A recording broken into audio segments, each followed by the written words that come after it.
it's Esabelle and welcome back to my channel. Today's video is about a hack that may just save your life.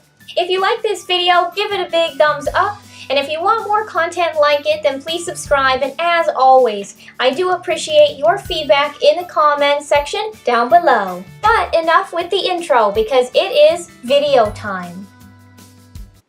Most of us have heard the phrase safety in numbers, and most of us generally accept this as common sense truth. But what if I told you that the opposite were true?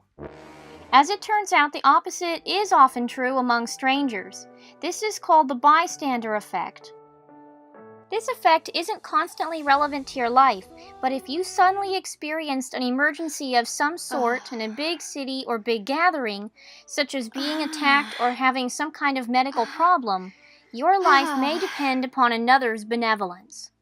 Before we get into overcoming this obstacle, let's discuss how and why this occurs. First, when numerous people are present, a phenomenon called diffusion of responsibility occurs. Basically, when you are the only person present, you see yourself as 100% responsible if you witness an emergency because, well, who else is around who can do anything but you? But add 99 more people and suddenly you don't feel as responsible since there are plenty of other people who could do something. This failure to intervene usually isn't a sign of malevolence. Many won't help others because the situation may look ambiguous.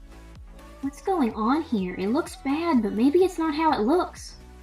If it's obviously an emergency, some may feel ill-qualified to help and fail to intervene for fear of making the circumstances worse. She needs help, but I don't know what to do. Someone in this crowd is bound to be better suited to help. Some may not even notice the situation. Another reason for negligence is a psychology principle called social proof. Say a person spots the unfortunate soul and notices hordes of people passing by. As social beings, we often take cues for proper behavior and response from those around us, so seeing others pass by without a second glance may lead us to believe that it isn't that much of an emergency. No one seems concerned. If it were really an emergency, people would be doing something.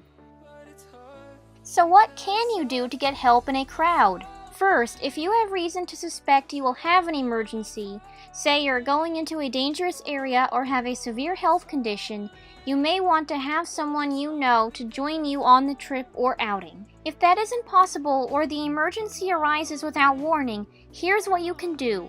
Try to attract the attention of a specific individual.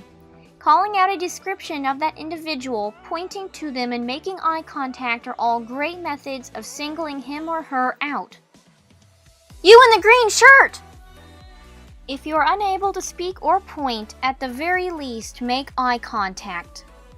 If you experience an attack of some sort where you cannot see to identify a person in the crowd, but you can speak or point randomly or shout a generic clothing feature. Hey, you in the t-shirt and glasses!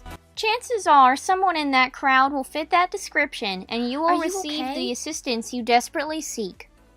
And the best part is, once one person is helping, social proof will start working for you instead of against you. Why is there a crowd over there? So what did you guys think of this video? Please let me know in the comments section down below. So until next video guys, I will miss you, and until then, please remember to make your life nothing less.